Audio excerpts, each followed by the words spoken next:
वर्षा काय म्हणते पण राणाजी राणाजी आता आता हार्दिक असं हाक मारते ती. पण ती काही हाक मारते, ती मुडी आहे. म्हणजे तिला जे आता मध्येच ती हार्दिक माझ्यासारखी अशी उभी वगैरे राहते.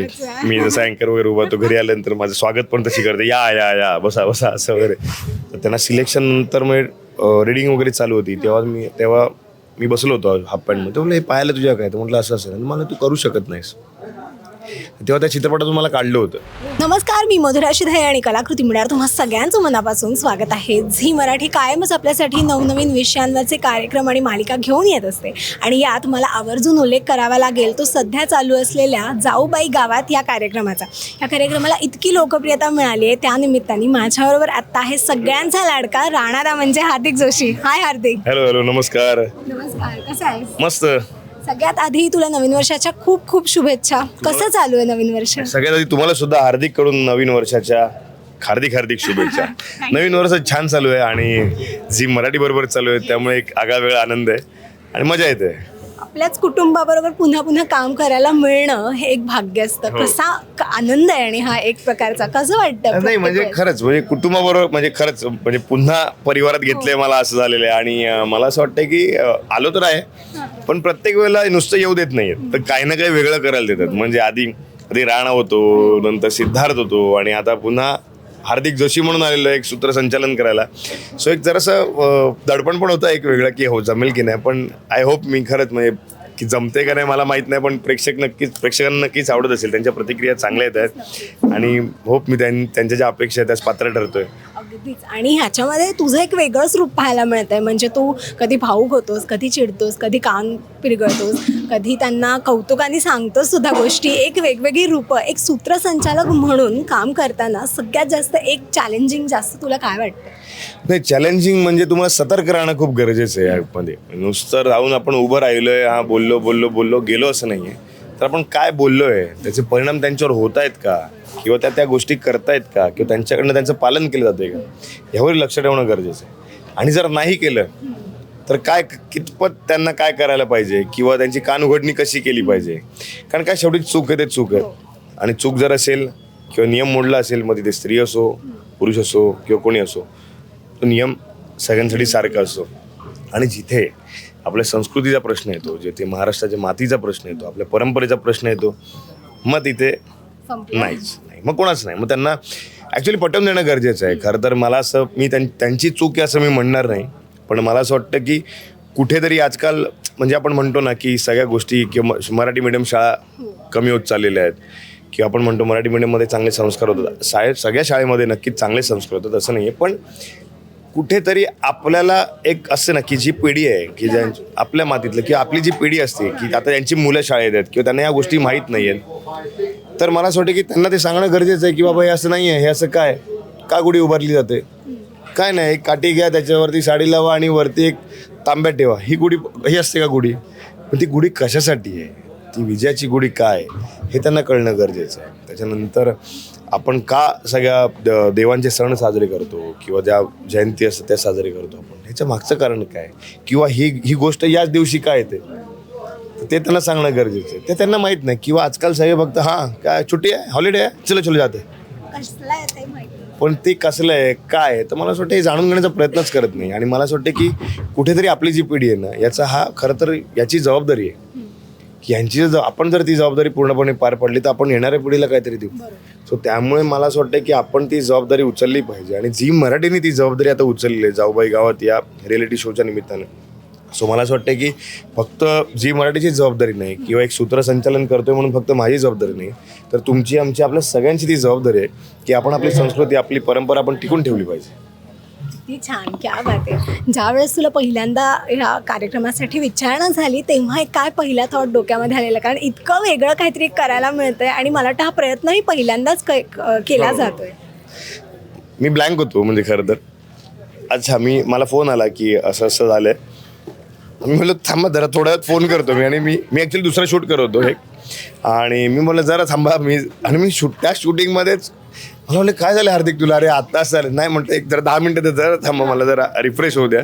सो मी थोडासा वेळ घेतला आणि मग ब्रेक टाईम असतो आपला. त्या ब्रेक टाईममध्ये मी खूप विचार केला की अरे काय करू का नको करू. मग आईशी बोललो, अक्षयशी बोललो, अरे कर बिंदास, काय नाही, एक वेगळी ऑपॉर्च्युनिटी एक कर. आणि नाही म्हटलं, मी नाही करू शकत आहे, सूत्रसंचालन मला नाही करायचं आहे, काय माहीत जमेल नाही जमेल. म्हटलं लोकांना आवडेल नाही आवडेल, नाही तू कर, ते बाकीच्या गोष्टींचा विचार करू नको, तू कर. आणि तिथून मग सुरुवात झाली घरातल्यांपासून. म्हणजे भाऊ असेल, वहिनी असेल किंवा कोणी असेल, सगळ्यांनी, वडील असतील माझे, सगळे फॅमिली एकत्र आली, तू कर, का नाही करतेस कर. सो तिथून मी म्हटलं ठीक आहे चला आपण करूया. पण म्हटलं झी मराठी पण होतं की खूप वेळा शो आहे, माझ्यावरती पण प्रेशर आहे की बाबा हे जमेल का. त्यामुळे मला असं वाटतं की मी जवळजवळ मला असं वाटतं की 23 ते 24 वर मी ऑडिशन दिलं असेल. हो, नाही मला येतंय का सांगा. म्हणजे मी लिटरली एक शूटच्या निमित्ताने खूप रिमोट एरियामध्ये होतो, चंद्रपूर या भागात होतो. आणि मी सांगतो, मी म्हटलं 1 वाजता पाठवीन मी पॅकअप झाल्यानंतर, पण मी थकलेल्या अवस्थेत यायचो, मी काहीतरी लिहायचो आणि म्हटलं थांबा मी करून पाठवतो तुम्हाला, तुम्ही बघा बरोबर होतंय का. कारण काय सूत्रसंचालन म्हणाल तर तसं नाही आहे. म्हणजे आपण एखाद्या कार्यक्रमाचं सूत्रसंचालन करतो किंवा अँकरिंग करतो, तसं अँकरिंग नाही आहे. म्हणजे आपण अँकरिंग शब्द का देतो, बिकॉज त्या भूमिकेला किंवा त्या व्यक्तिरेखेला आपण एक अँकर म्हणतो. पण खरं तर ह्या 2 गोष्टी म्हणजे शहर आणि गाव यासाठी मधला मी, म्हणजे ज्या दोन्ही गोष्टी मी स्वतः अनुभवल्या आहेत ॲज अ पर्सनल लाईफमध्ये, की माझा जन्म मुंबईचा आहे, कामानिमित्त मी गावागावांमध्ये फिरलेलो आहे, गावागावात 5-5 वर्ष राहिलेलो आहे. सो मला असं वाटतं की कदाचित झी मराठीने म्हणून मला घेतलं असेल की नाही याची मातीशी नाळ जोडलेली आहे, हा करू शकेल. सो मला असं वाटतं की अँकर न राहता की त्यांच्यातला बनून त्यांना त्यांचा भाऊ वाटला पाहिजे, त्यांना त्यांचा मित्र वाटला पाहिजे. कारण काय, जर मी अँकर म्हणून त्यांच्याशी राहिलो प्रत्येक वेळेला तर त्यांना मी त्यांचा वाटणार नाही आणि त्या गोष्टी डोक्यावरून सुटतील. बिकॉज त्या सगळ्या वेगवेगळ्या माध्यमातून इथे आलेल्या आहेत, त्यांचं प्रत्येकाची राहणीमान वेगळं आहे. पण त्यांच्यातलं मी राहिलो तर त्यांना त्या गोष्टी कळतील. म्हणजे हक्काने जर त्यांना ओरडलं तर त्यांना ते कळलं पाहिजे की नाही खरोखर आमची चूक झाली म्हणून आम्हाला ओरडलं. सो त्यामुळे मला असं वाटतं की सूत्रसंचालन म्हणजे नक्कीच. आणि मी एक विचार केला की सूत्रसंचालनाचं की एक कलाकार म्हणून शब्दांचा साठा आपल्यामध्ये वाढला पाहिजे. आणि सूत्रसंचालन या गोष्टी करताना किंवा ही गोष्ट आपण जेव्हा करत असतो तेव्हा या गोष्टींचा साठा आपल्यात वाढतो, त्यामुळे ते नॉलेज वाढत जातं. सो त्यामुळे ते एक घेण्याचं कारण ते होतं. पण खरंच एक आगळी वेगळी मजा येते करता. आणि थँक्यू खरंच झी मराठी आणि खरं तर प्रेक्षक की तुम्ही बघताय कार्यक्रम आणि त्यातून मला खूप ताकद मिळते आणि मी सूत्रसंचालन करतोय. आणि ज्या वेळेला मी कमेंट्स पाहते ना, इतक्या पॉझिटिव्ह कमेंट्स असतात आणि लोकांना खूप आवडतं, कारण काहीतरी एक वेगळं आहे याच्यामध्ये, एक धमाल आहे आणि खूप कळण्यासारख्याही गोष्टी आहेत ज्याच्यातून माहिती मिळते. पण हार्दिक हा ना एक असा मंच आहे की जिथून प्रत्येकाला आपली स्वप्न पूर्ण करता येतात. प्रत्येकाची स्वप्न असतात जी वेगवेगळ्या माध्यमातून पूर्ण होत असतात, ती पूर्ण करणारा हा एक मंच आहे. पण आता हे तर झालं आत्ताचं, पण ज्या वेळेला आता काही वर्षांपूर्वी इतकी माध्यमं नव्हती, तुझी जेव्हा सुरुवात झाली या क्षेत्रामधली तेव्हाचा काळ कसा होता? म्हणजे एक थोडं मागे जाऊन आता काय तुला आवडेल सांगायला की तुझी सुरुवात कशी झाली किंवा तू काय काय केलंस त्यावेळेस? नाही, खरं तर असं काही नव्हतं तेव्हा. म्हणजे किंवा मी कधी असा विचार केला नव्हता की म्हणजे इवन मी स्वतः कधी फार असा टेक्नोसॅव्ही वगैरे नाही आहे किंवा कधी एखाद्या इक्विपमेंट्समध्ये किंवा कशा त्या टेक्निकल गोष्टींमध्ये मी फार अडकणार नाही आहे. टेक्निकल गोष्टी कुठच्या, तर मला माझ्या माध्यमातल्या टेक्निकल गोष्टी शिकायला आवडतात की बाबा हे गोष्ट काय आहे, मग हे कसं आहे.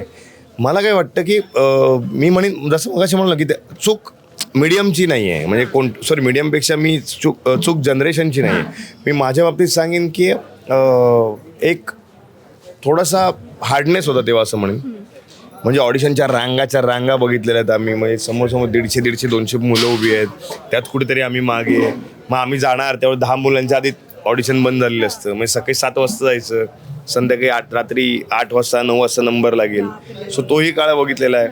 त्याच्यानंतर म्हणजे राणाचंच जर आपण बघितलं की राणा या पात्रासाठी जेव्हा मला व्यक्तिरेखेसाठी जेव्हा निवड केली गेली तेव्हा जवळजवळ महाराष्ट्रामध्ये जेव्हा 16 ते 1700 मुलांचं ऑडिशन झालं होतं.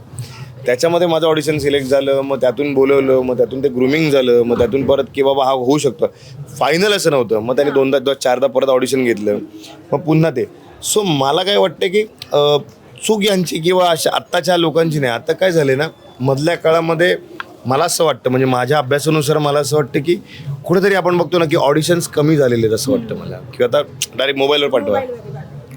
सो मोबाईलवर पाठवल्यामुळे काय थोडासा एक अंतर थोडंसं कमी झालं असं मला वाटतं.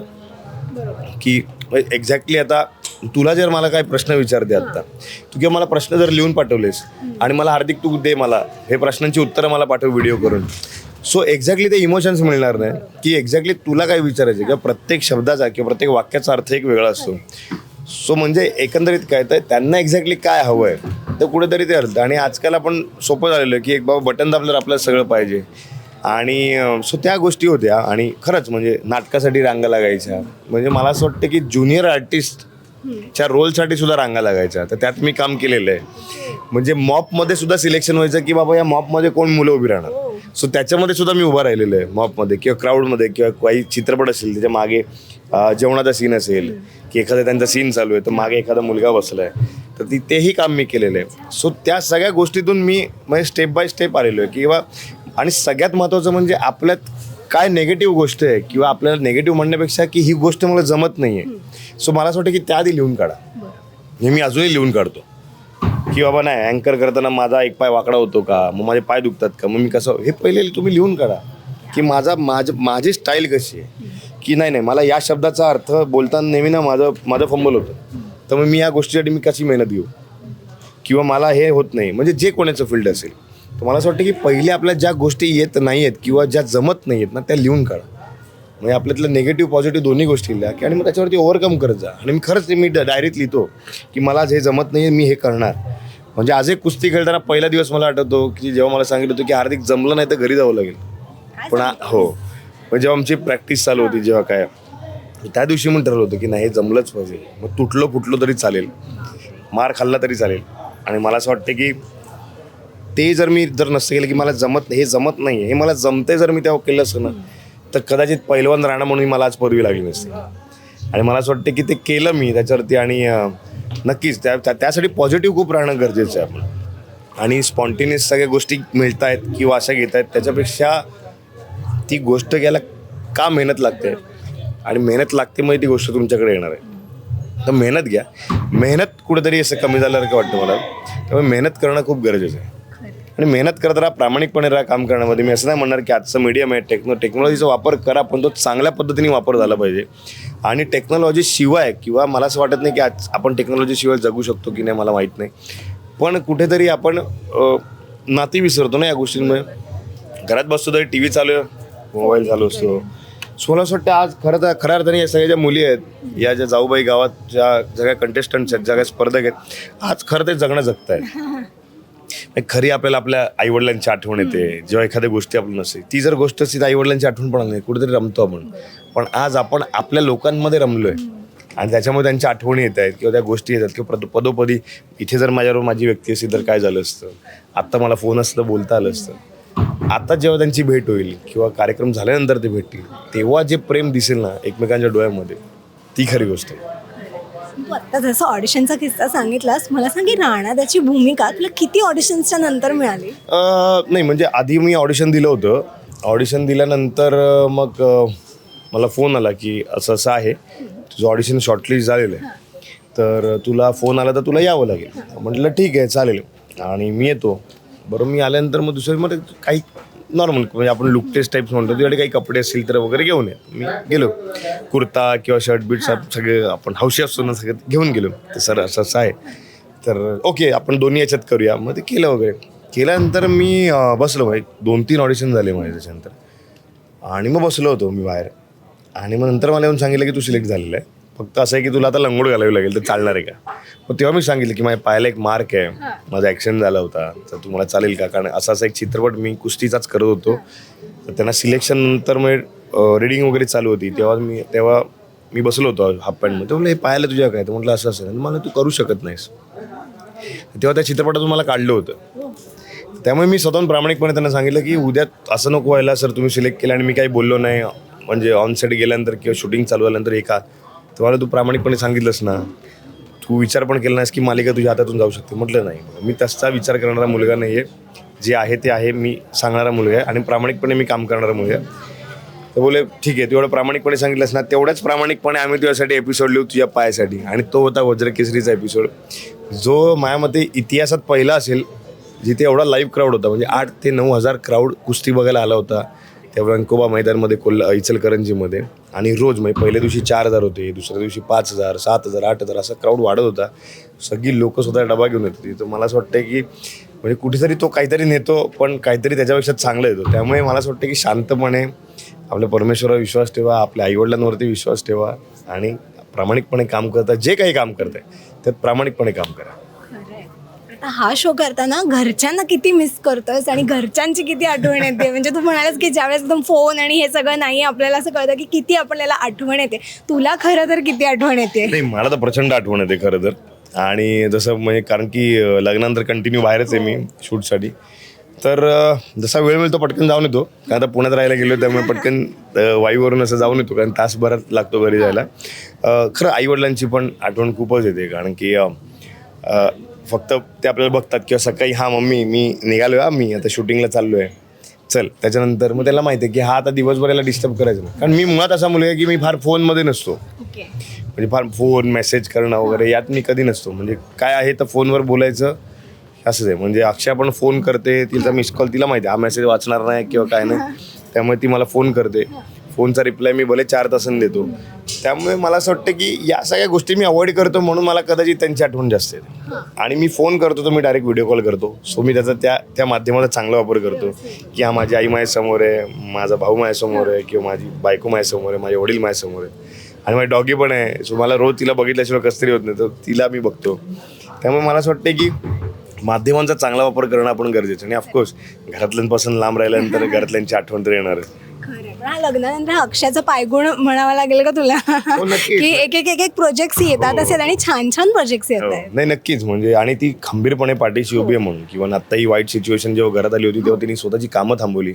मग तिला जे काम येत होतं तिने सांगितलं की मी नाही करू शकत, की घरात अशी सिच्युएशन चालू आहे आणि हार्दिक पण नाही आहे, त्यामुळे प्लीज तुम्ही असं नेगेटिव्ह याच्यात घेऊ नका की मला करायचं नाही आहे. असं नसतं तर मी नक्कीच केलं. आणि त्यांनी मला सांगितलं की हार्दिक तू कर बिंदास, तू काय माघार वगैरे घेऊ नकोस या कार्यक्रमातून, कारण तू असा माघार कधी घेतलं नाही. वहिनीने पण तुला तेच सांगितलं, कारण की कधीच मी अंग दुखू देत, बरं नसू देत, पाय तुटू देत, काय लागलं असेल शूटिंगमध्ये, कधी मी शूटिंग थांबवलं नाही. तर म्हणते तू थांबवत नाही, आज स्वतःच थांबवतोय स्वतःला काम करण्यापासून. सो मला असं वाटतं की ह्या गोष्टीमुळे तिने सांगितलं की तू कर, आणि आम्ही आहोत. आणि मला असं वाटतं की ती आहे किंवा ती घरातल्यांना सांभाळत होती, म्हणून मी व्यवस्थित शांतपणे काम करू शकलो. सिच्युएशन अशी होती की घरात जेव्हा ज्या दिवशी झालं त्या दिवशी सगळं कार्य करून मी सुद्धा शूटिंगवरती होतो. सो त्यामुळे मला असं वाटतं की कलाकारासाठी खूप वाईट गोष्ट आहे खरं तर, पण शेवटी आपण ते कार्य हाती घेतलेलं आहे आणि कार्य आपलं आहे की आपण प्रेक्षकांसाठी काम करतो. कारण करोडो पब्लिक किंवा करोडो जे मायबाप प्रेक्षक आहेत ते आपल्यासाठी थांबलेलं असतं की हा ह्याला कधी बघायला मिळणार. सो या गोष्टीचं सुद्धा आपण भान ठेवलं पाहिजे. आणि शो मस्ट गो ऑन हे आपलं नेहमी ब्रीदवाक्य आहे कलाकारांचं, सगळ्याच बाबतीत. म्हणजे तुमच्या बाबतीत कुठे काय असो, तुम्ही न्यूज घ्यायला जाता आणि म्हणजे तुमचं पण काम आहे की बाबा यांना घेऊन आपल्या प्रत्येक घराघरापर्यंत पोचवलं पाहिजे का. सो मला असं वाटतं की आपण सगळे कलाकार आहोत या सगळ्या फील्डमधले, आणि आपण सगळेजण प्रामाणिकपणे काम करतो आणि आपल्या सगळ्या गोष्टींची जाण आहे, म्हणून आपण हे पाऊल उचलतो. कधी कधी लोकांना वाटतं काय करतो आई, हे चाललं आणि हा चाललं, असं पण होतं. पण आपण काही करू शकत नाही आपण, आणि काही गोष्टी आपण बदलू शकत नाही. पण आता त्यात जो होणारा बदल असेल तो कसा चांगला होईल, किंवा त्याचा सत्कारणे किती लागतील, किंवा आपल्याकडनं किती चांगलं कार्य होईल, याचा तर आपण नक्कीच विचार करू शकतो.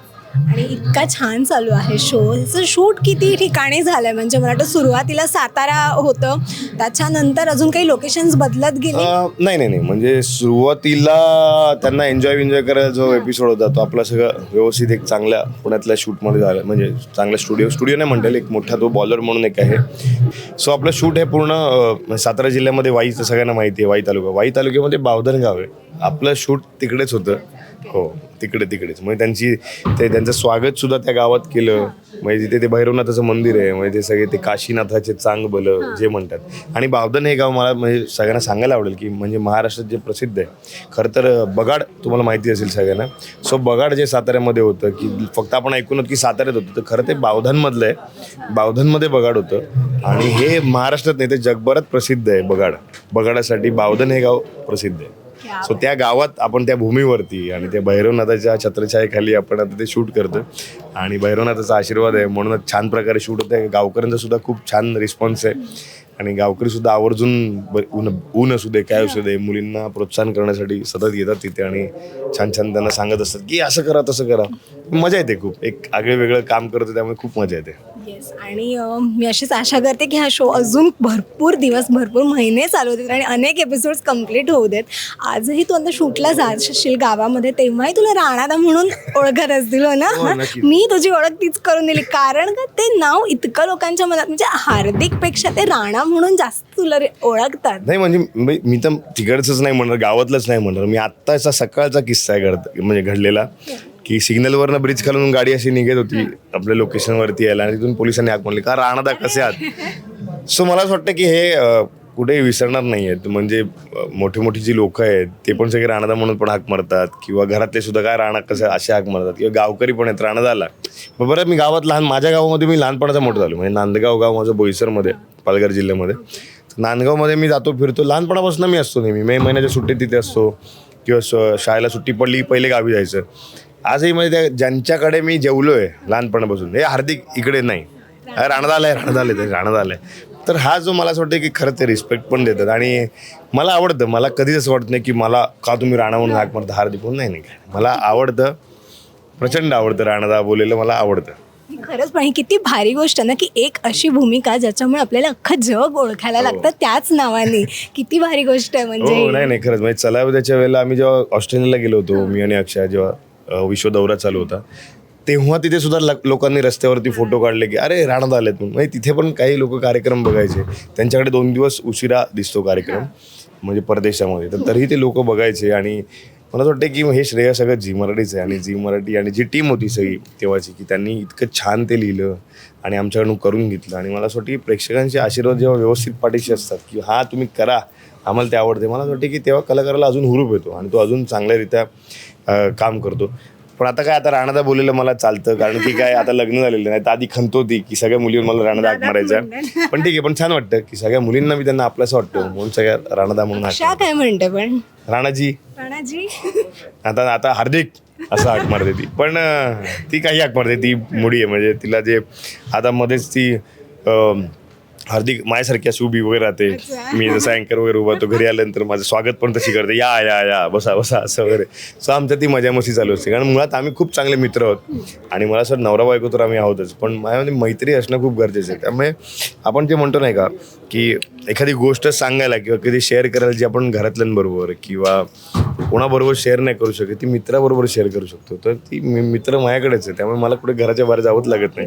त्यामुळे मी छान गोष्टी तिला सांगतो की बाबा प्रॉब्लेम पण सांगतो पुढे काही अडकलो असेल तरी सांगतो किंवा काय स्टक झालो की बाबा नाही बाबा काही सुचत नाही मला तरी ती अशी बोलतो.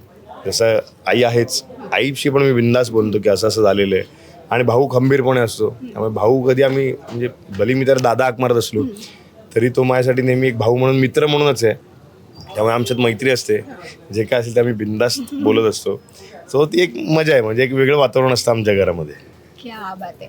बरं शो तर आहेच आहे पण आता एक त्याच्या व्यतिरिक्तचा प्रश्न नवीन वर्ष चालू झालं आहे काय नवीन वर्षामधले काही प्लॅन्स आहेत किंवा असा काही तुझा रेझोल्युशन प्लॅन असतो की जो तू दरवर्षी ठरवतोस पण तो घडतच नाही जसं की काही डाएट असेल किंवा काही गोड खाणं बंद असेल असं काही असेल. नाही डाएट तर मी करतोच प्रचंड करतो.